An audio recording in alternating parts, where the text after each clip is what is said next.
Sardinia, an island in the Mediterranean with an idyllic sea and wild landscapes.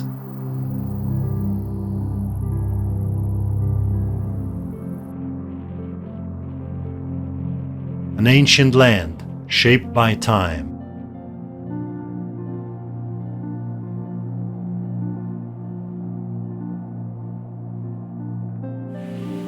Famous the world over for its white beaches, crystal clear turquoise waters, secret coves. Everyone who comes here takes home vivid and colorful memories, and perhaps a little melancholy.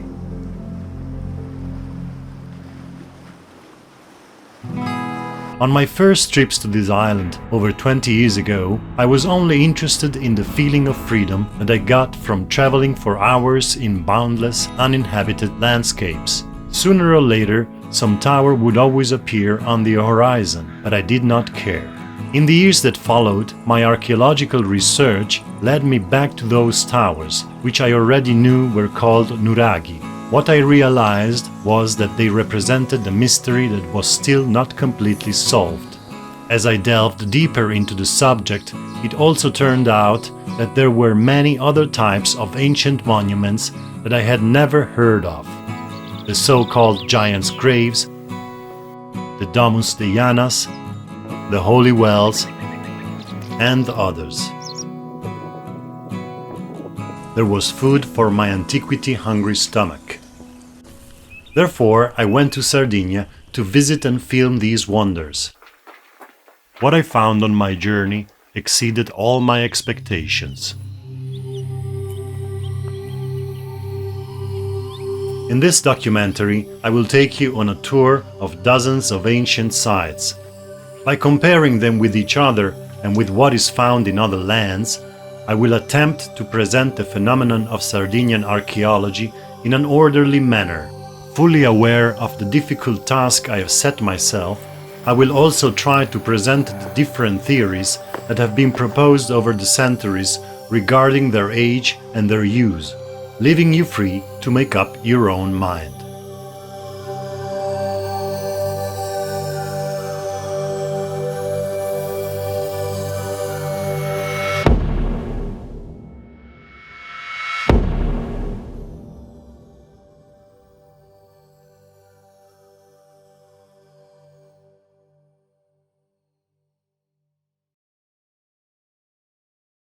Certainly the most widespread ancient remains in Sardinia are the nuragi. Their estimated number varies between 5,000 and 8,000, but a complete census has not yet been taken.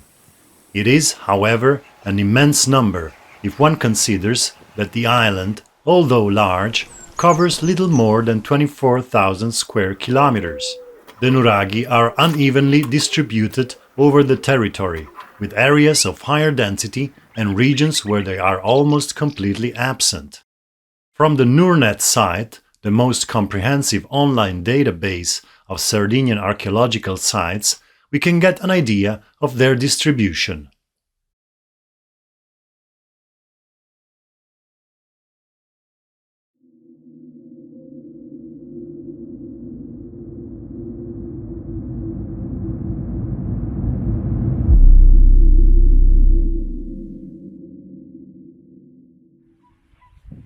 We begin our visit with a small nuraghe visible from the road. As we approach the nuraghe Akkas, we see that it is composed of relatively large stones made of porous basalt. The entrance is very low, less than a meter high, and has a large lintel above which there is a small window. Just inside the entrance is a short corridor with a triangular cross-section that leads to a small room with a partially collapsed corbelled roof. The manufacturing quality of the stones is rough, with large stones of various shapes connected by what appear to be smaller stones that fill the gaps between one large stone and the other.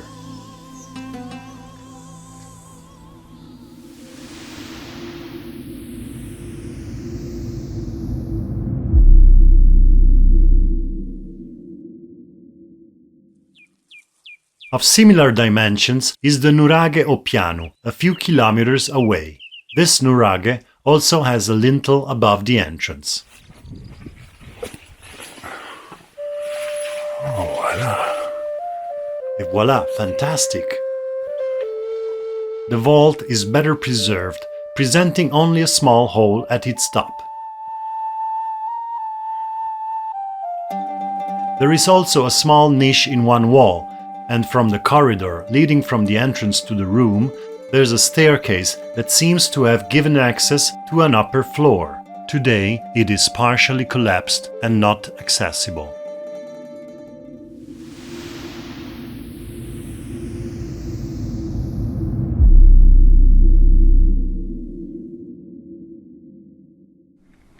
Half an hour's walk from the road, amidst the Mediterranean bush, is the Nuraghe Dominigu Porru.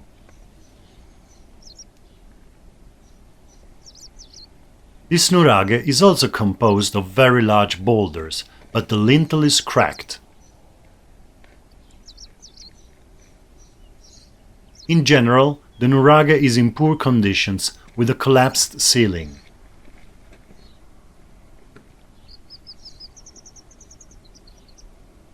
The inner room has 3 niches, plus a 4th niche in the entrance corridor.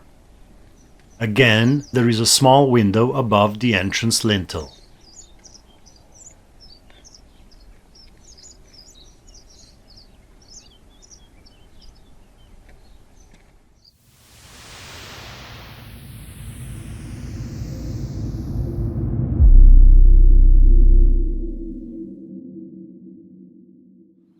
With some Sardinian friends, I visited other nuraghi. The Nuraghe ai de Muru initially did not seem to be accessible as it was overgrown with prickly pears. Thanks to the perseverance of my friends, we finally found a passage through the fig trees and were able to reach the entrance to the Nuraghe.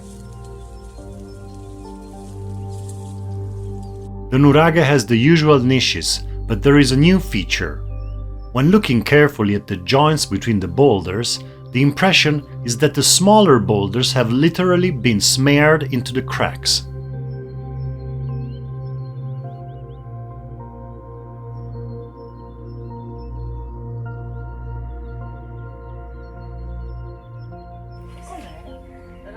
Questo è un masso. This is one boulder, this is another boulder, and in the joint between the two, it looks as if this one has been smeared over the one below, but it seems to be the usual black porous basalt. Basalto poroso nero.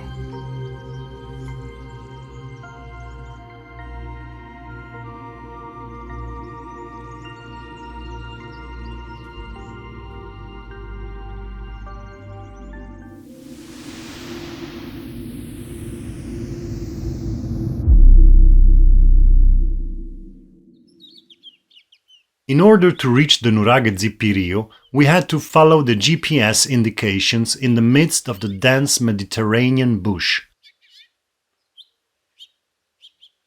Once again, I was astounded by the size of the boulders.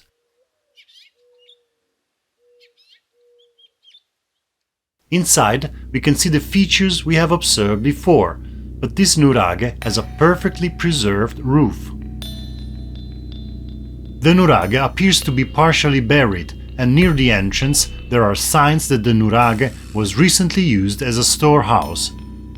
Of particular interest is a very steep staircase leading up from the entrance corridor.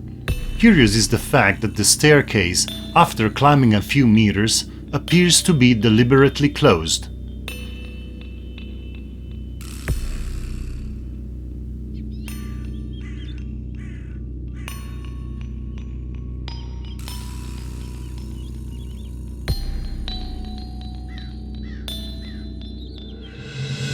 From our visit to these first nuraghi, we can make the following observations. They are all made of stone blocks, sometimes very large, and are shaped as a truncated cone with a circular plan. The boulders are roughly carved and assembled, but the structure as a whole seems very stable and precise. They all have an entrance with a large lintel, a small window above it, and a triangular entrance corridor leading to a room with a pseudo-cupola. In some there are niches and staircases branching off from the entrance corridor.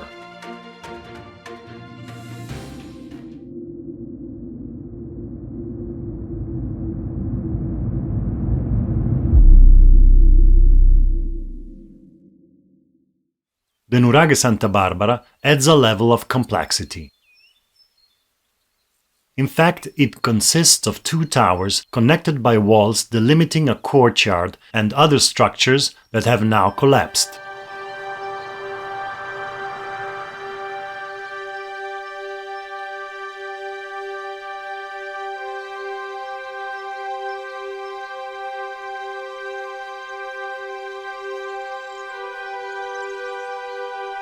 The large boulders at the base of the biggest tower open into a doorway that leads to a large room, 7 meters wide and at least as high.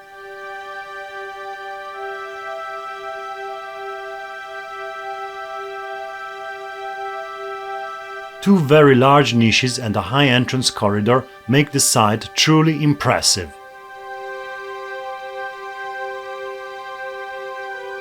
From the corridor starts a staircase that spirals up around the main room and leads to the first floor, where some structures still stand. But the majority of the upper part has now collapsed.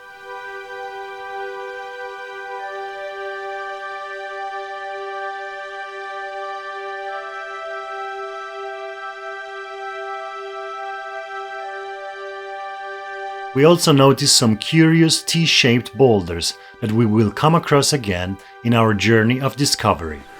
E qua sotto c'è. Down there is the inner courtyard between the two towers, enclosed by a wall, and there we see the second tower. Il secondo nuraghe.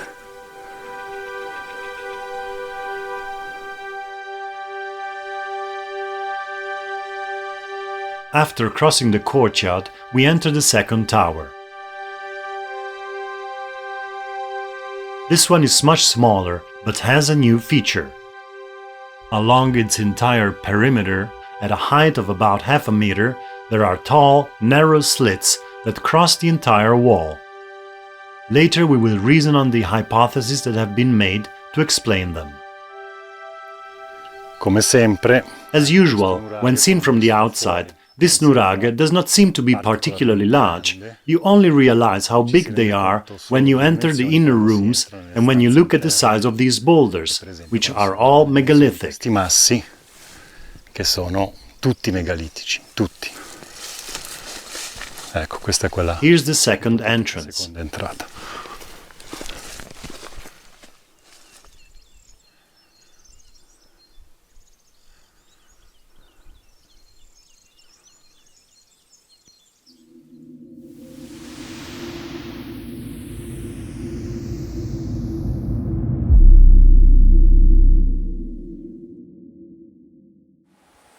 Isolated, in a very panoramic position, is the Nuraghe Orolo. With a height of the main tower of 14 meters, this nuraghe has a three-lobed plan.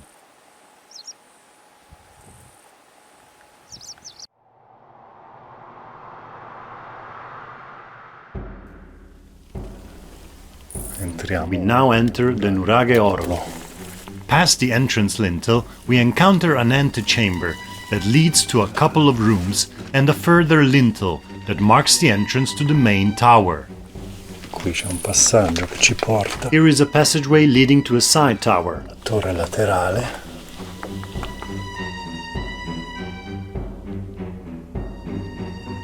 Il corridoio. Again, the corridor is triangular.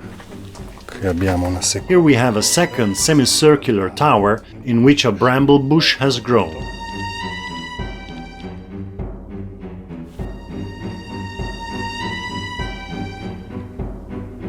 Questo architrave. And this lintel is gigantic. It must be 80-90 centimeters thick, at a height of 1.5 meters from the ground and 1 meter deep. Profondità. The nuraghe is not guarded, but at the entrance we found a set of candles to light our way. The spiral staircase leads to the first level. Viviamo un po' We live the experience of the original users of these places. questi luoghi. The room on the first level still has an intact ceiling. Continuing on the staircase, we reach the top of the tower. From here I could enjoy breathtaking views.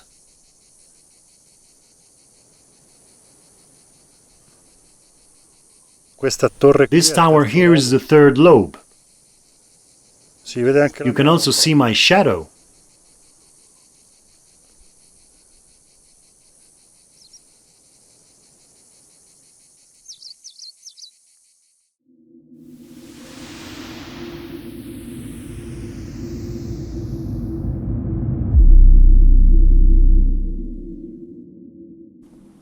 The Nuraghe Losa is another very massive three-lobed nuraghe. Some of the boulders at the base are gigantic.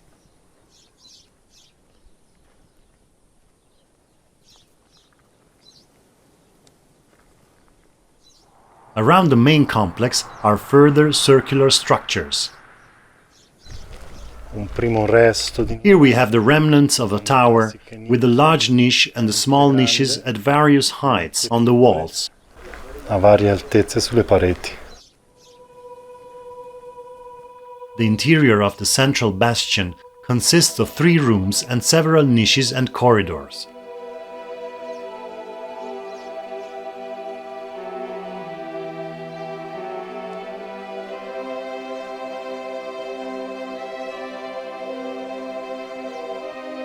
The central room is surrounded by 3 other rooms that form the lobes. Altre nicchie, Other side niches, again 3 in number. il numero di 3. La stanza principale, From the main room we move to another side room, which is not circular. che non è circolare questa. The third room has no niches and the ceiling has collapsed. Questa è una stanza principale. This is again the main room we visited earlier, and here there is a passageway that should take us to the upper floor. Al piano superiore. It is possible to ascend above the central room with a helicoidal ramp to a first floor where I found a second room on top of the first. Originally, there was probably a further level as the ramp goes on for a short distance.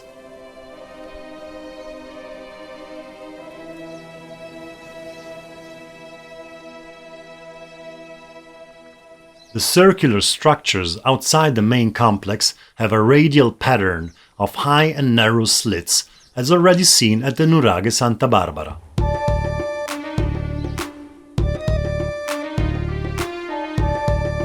The fourth room is only accessible from the outside through a doorway at a height of about 1.5 meters.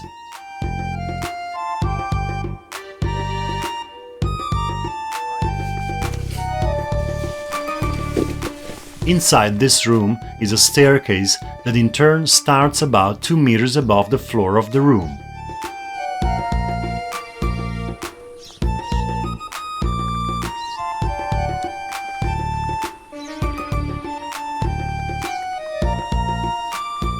Un'ulteriore struttura circolare. Here we have a further circular structure with slits very similar to the previous ones, but 10 instead of 8.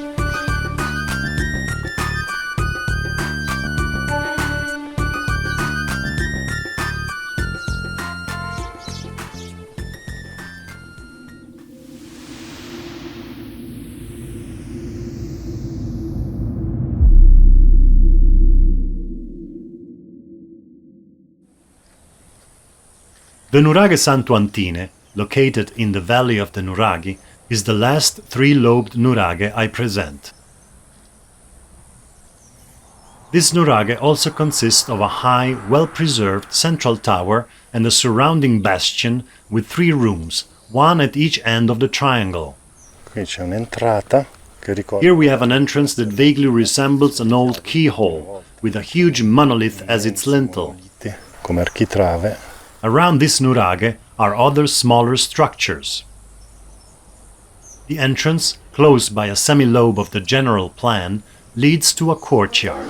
As expected, it's too low for me. 7 corridors branch off from the courtyard.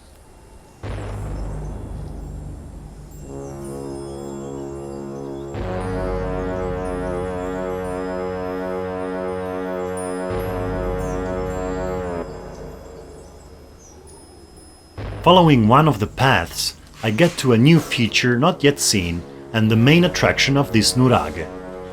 2 long tunnels, up to 4 meters high, connect the side rooms to the third room.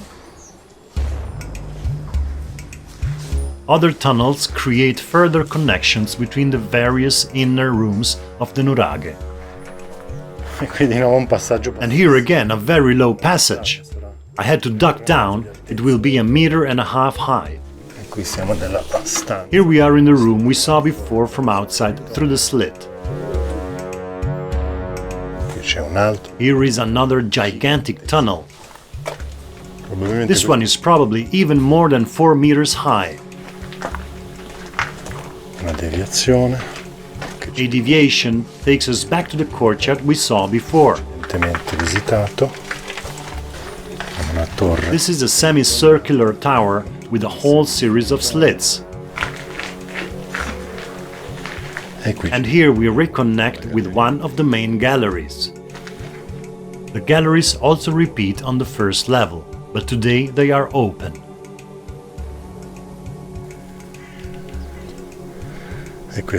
And this is the inner courtyard seen from above. At least another nuraghe can be seen in the distance.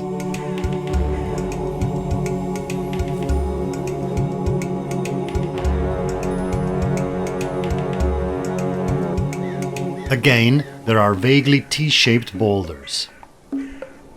The room in the central tower has a corridor running around it. This is a new feature. Height, yes, 3 meters, 3.5 meters. It connects to the central room, and this is a central room.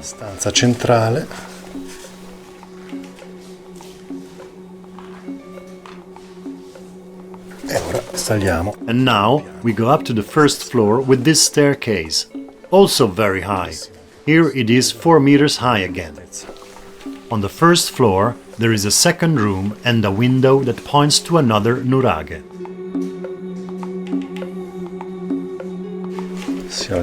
We now go up to the second level. At the top of the nuraghe there is a third room that is now open. The whole structure appears as a large labyrinth. These nuraghi show broadly the same characteristics as those observed in the single-tower nuraghi, but with increasing complexity we can make the following observations. We have seen one nuraghe with 2 towers and 2 walls connecting them, and 3 nuraghi with a general triangular shape and a total of 3 or 4 rooms. Other structures can be found outside the main complex. 3 of these nuraghi include open-air inner rooms and courtyards. Multi-story structures with overlapping rooms and long corridors appear. Some rooms have a series of narrow and high openings along their perimeter. Different styles of laying boulders can be observed.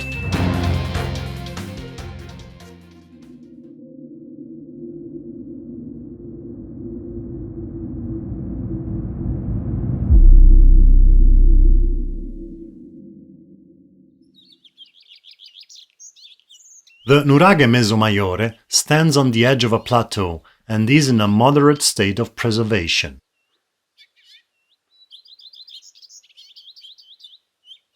Of its 4 lobes, 2 remain clearly visible, in addition to the central tower.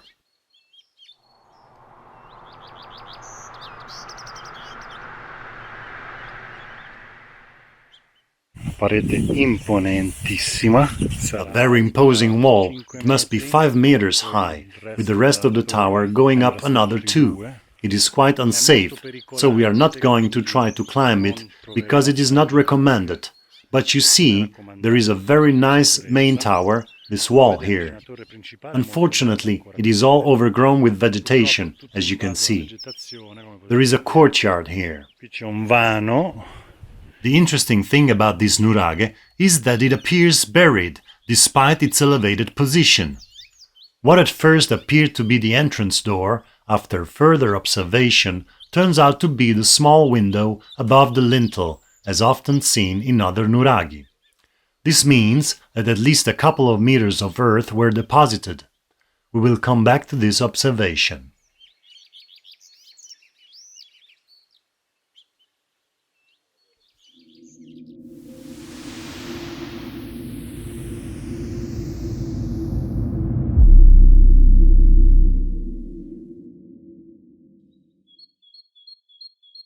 This nuraghe also has a complex structure. It consists of a central tower around which is a bastion with 4 lobes enclosing a courtyard. Bassa. Low, 1.5 meters. 50. Qui una... Here we have a room. Come abbiamo già visto in diversi altri nuraghi. As we have seen in several other nuraghi, a nice big room. Stanzone.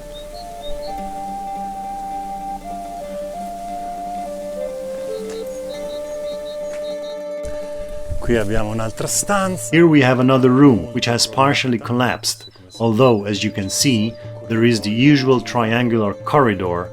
Here I go up and little remains. E rimane poco.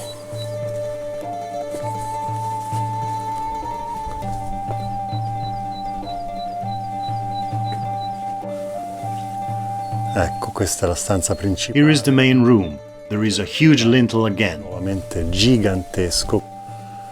Siamo all'interno senza... We are inside the main room. As you can see, there are gigantic boulders here too. I can't illuminate sufficiently the ceiling in order to film it, which must be 5 or 6 meters high. 6 metri. Very interesting is this triangular entrance, which at its highest point will be at least 4 meters high. The pseudo-cupola of the central tower room is still intact, and it is possible to go up to the first floor, where we find a second room that is now open. And here we can see down into the courtyard where we were a moment ago. At the top there is also a small room that I could not come to terms with. Praticamente. Basically, there is a hole that ends there. E finisce lì. Remains of an additional outer wall with 4 towers were found.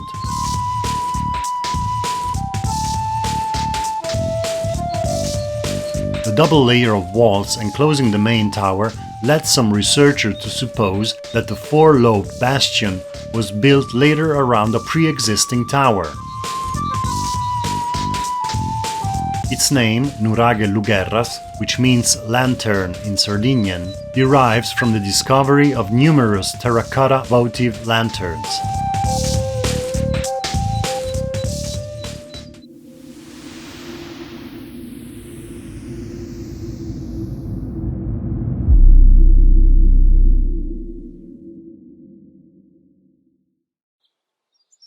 The Nuraghe Arrubiu, also called the Red Giant, because of the lichens that give it this coloring, is decidedly imposing, with its 14 meters of height.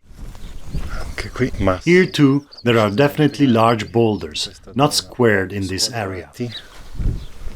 With this nuraghe, we are talking about an actual nuragic complex, as it consists of a central tower surrounded by 5 towers, around which is an outer wall with another 7 towers. The structure gives way to several large courtyards.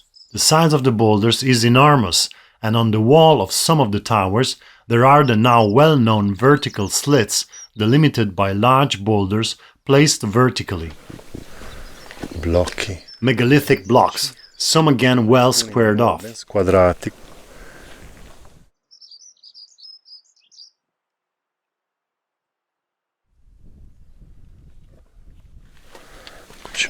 Here is a space inside the outer wall, definitely impressive.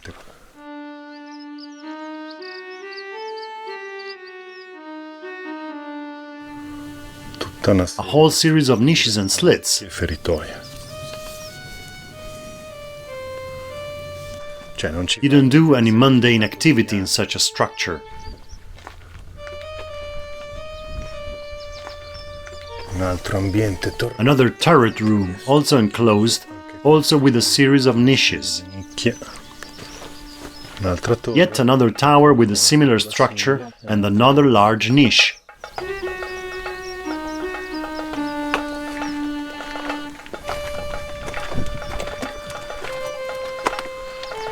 Vediamo. Let's see the entrance to one of the towers of the central block.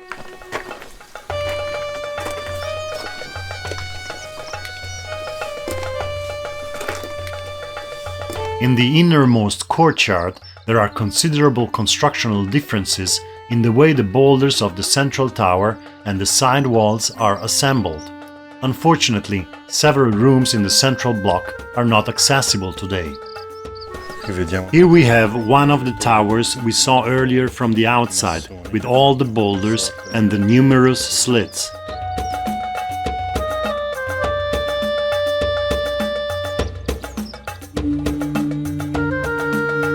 The corbelled ceiling of the room in the central tower is among the best built and preserved of those I have visited.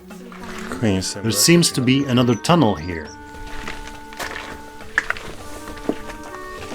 Also, in this nuraghe we encounter a labyrinth of rooms, courtyards, narrow tunnels and stairs with megalithic steps. Qui arriviamo con un'altra torre.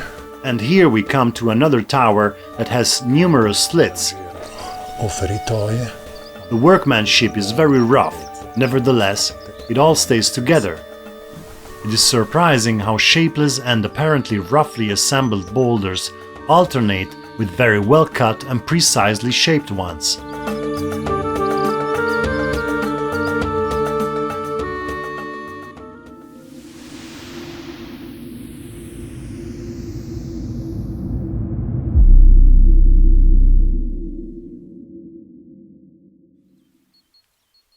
As the last nuraghe I present in this overview, I leave the most famous nuraghe of Sardinia, the Nuraghe Su Nuraxi. It is a large nuragic village composed of innumerable structures surrounding a central four-lobed bastion, inside which is a three-tiered tower 18 meters high. Around the bastion is a further five-lobed structure. The largest boulders weigh up to 3 tons, and the entire structure consists of 35,000 cubic meters of rock, with walls up to 7 meters thick. Many different building styles can be clearly identified, especially with regard to the size of the boulders, which are larger in the central bastion and gradually become smaller in the surrounding structures.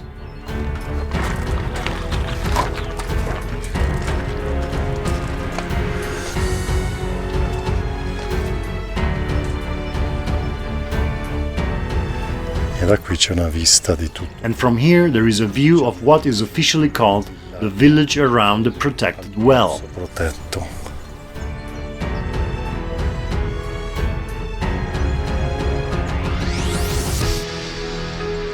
The large inner courtyard in the shape of a half moon houses a well.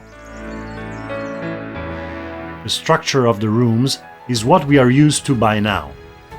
Entrance lintel, triangular corridor leading to a circular room with a corbelled ceiling. Questa è un'altra torre. This is another tower. Here also we can see both well-sculpted blocks, nice and square, and then the tower itself is made of almost random blocks. Natural they seem, not elaborate. Elaborati. The types of rock used are porous basalt, compact basalt, and sometimes limestone boulders. Also in Su Nuraxi, several rooms have niches and slits. A narrow, dark corridor leads around the central tower to one of the perimeter towers.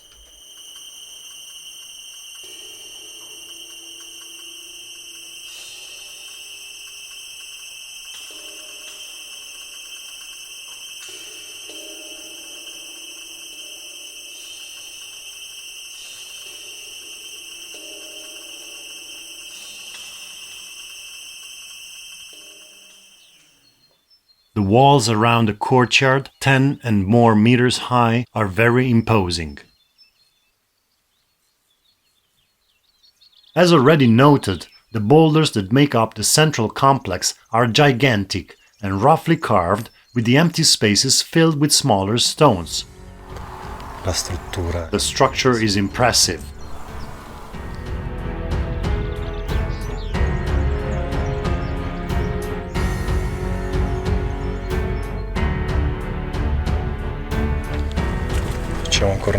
Just a quick walk among these constructions. That one almost looks like a chimney. It looks a bit like a labyrinth. In the peripheral parts of the village, we come across several well-worked boulders for presumably mundane purposes, rooms of various sizes, and narrow passages.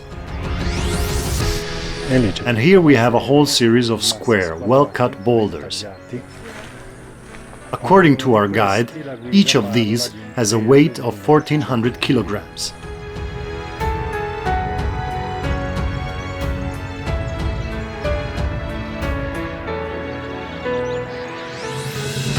With a visit to these last 4 nuragi, we find confirmation of the observations previously made. New features have also emerged. The circular shape governs the construction style, and we observe an increase in the number of elements, with 3 4-lobed nuragi and 1 5-lobed, all with a central tower. A series of further towers and walls partially surround 2 nuragic complexes, creating new courtyards. Once again, we notice different styles of masonry. I visited other nuragi and found that, as much as they all have similar characteristics, each one has unique features.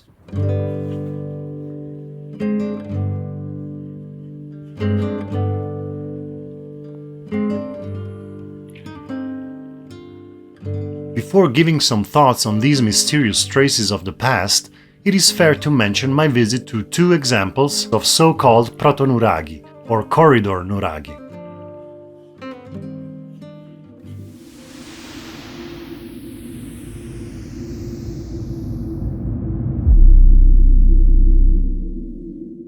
The Protonuraghe Bruncumadugui is located on the Giara di Gesturi, a plateau of more than 4 square kilometers, which is very beautiful from a naturalistic point of view and where a herd of wild horses survives.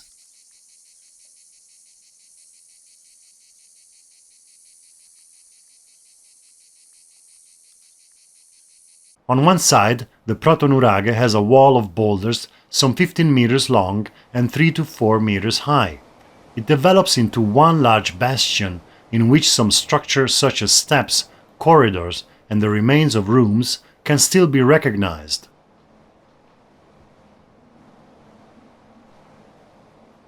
Although the shape of the wall is curved, I was not able to find any round structures as in the more classical nuragi.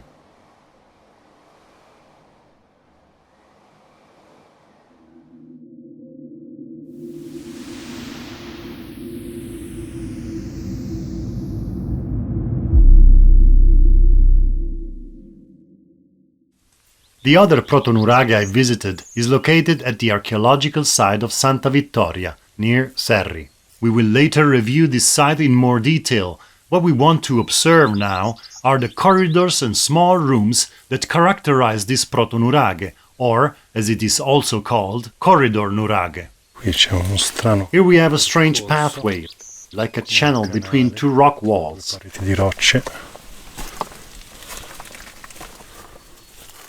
Here, too, we do not recognize the classic circular shape of the other nuragi.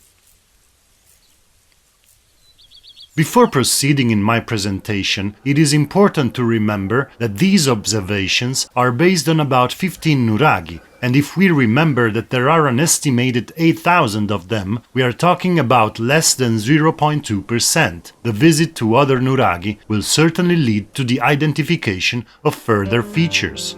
While it is true that the single tower nuragi, which are the vast majority, appear to be similar, differing mainly in their state of preservation and size, the complex nuragi are all different in shape, size and complexity.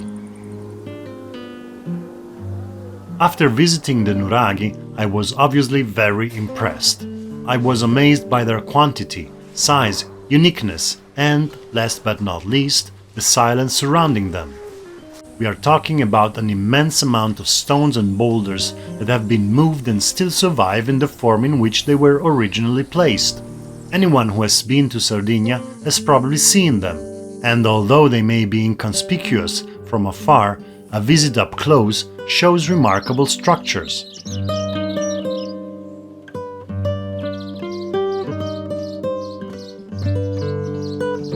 I therefore looked for information on the studies done by other researchers. According to the official dating, the Nuraghi evolved from the Protonuragi around 1500 BC, during the Middle Bronze Age, in a civilization known as nuragic.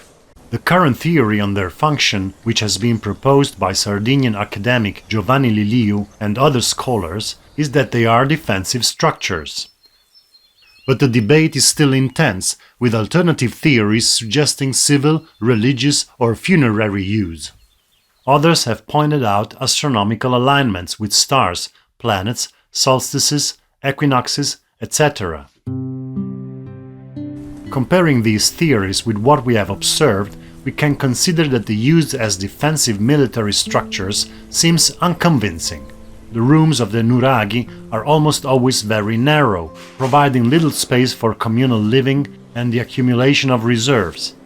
Furthermore, part or all of the nuragi seem to have had rooms with closed domes and few windows, making them very dark. The movement of armed soldiers within the fortress was not facilitated by the narrow corridors we have often seen.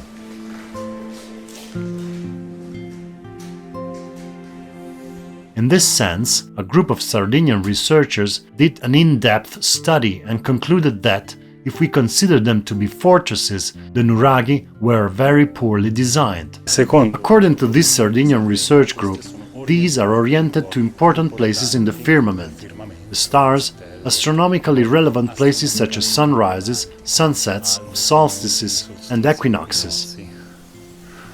However, they also did a study where they put themselves in the hypothetical defenders of the nuraghe, with armor, shield, bows, arrows, everything, and they showed that, for example, look at this slit. If this were a slit for shooting arrows, what is my range? Very few degrees. An enemy just stands on the edge of the left or the right boulder and I can never hit him. The same with this, you see?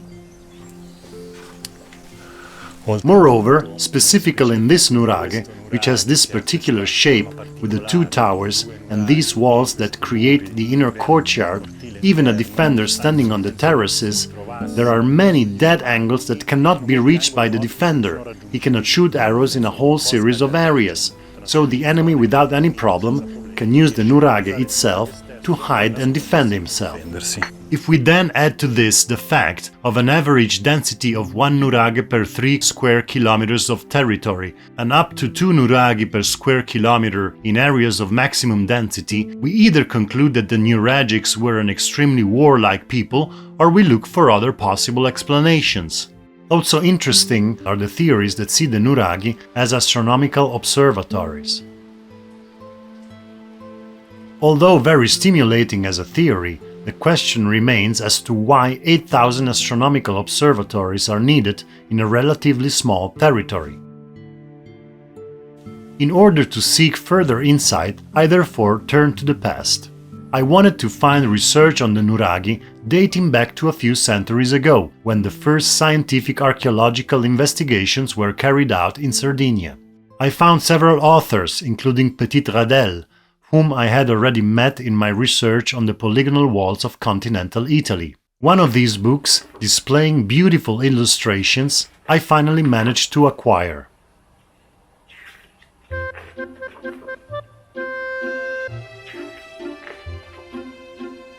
It is Viaggio in Sardegna, published in 1840 by Alberto della Marmora, an Italian general, cartographer, naturalist, and politician. During several long stays in Sardinia, della Marmora made in-depth naturalistic, geological, cartographic, and archaeological studies of the island. The result was a trilogy of volumes in which all these aspects are presented scientifically and in great detail. The volume I obtained, subtitled Antiquities, describes in detail his visits to numerous nuragi and other Sardinian archaeological monuments, which we will discuss in a moment. The sites he visited have been described in words, artistically drawn, topographically surveyed, and sometimes depictions have been made that place them in the territory in which they are located. At the end of the chapter on the Nuraghi, Della Marmora reviews the theories developed from antiquity to his own time regarding their origin and use. In De Mirabilis Auscultationibus, a text now considered pseudo-Aristotelian, he speaks of how in Sardinia one finds buildings with admirable domes, whose construction is attributed to Iolaus, son of Iphicles and grandson of the famous Hercules. Of the same opinion is Diodorus Siculus, who in the 1st century BC writes, "At that time Iolaus, having founded the colony and brought Daedalus from Sicily, had numerous great monuments built, that have survived to this day and are called Daedali, after the name of their builder. He founded gymnasiums and created courts and all those institutions that make a people happy." And further on, "Memories of these constructions remain even today."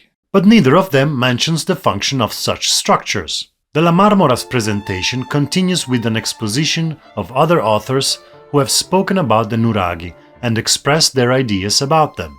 They range from shepherds' houses to trophies after victories to funerary monuments to temples and places of worship. The attribution of their construction varies between those who considered them to have been built by Sardinian shepherds, those who considered them to be Greek colonies, noting similarities with some of the structure of these people, those who considered them to have been built by the Tyrrhenians from central Italy, those who considered them to have been built by Carthaginians, those who placed the origins of the people who erected them in the Middle East, and those who considered them to be antediluvian works made by giants.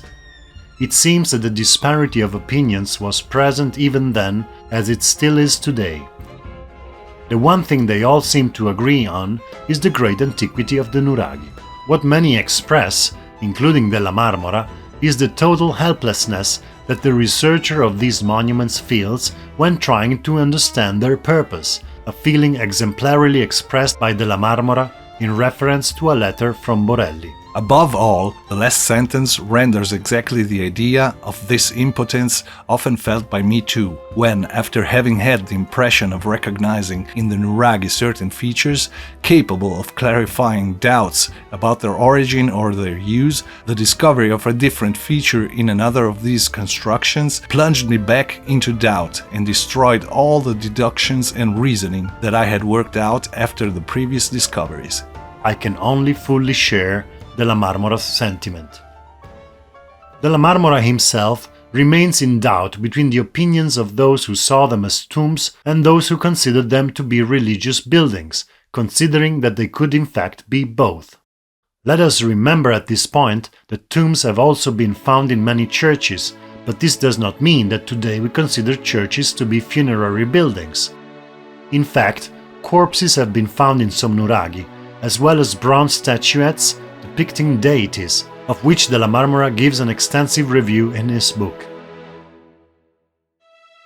But I believe that objects found inside a stone structure do not necessarily provide information about who built it or what it was used for. A subsequent reuse for other purposes is always possible.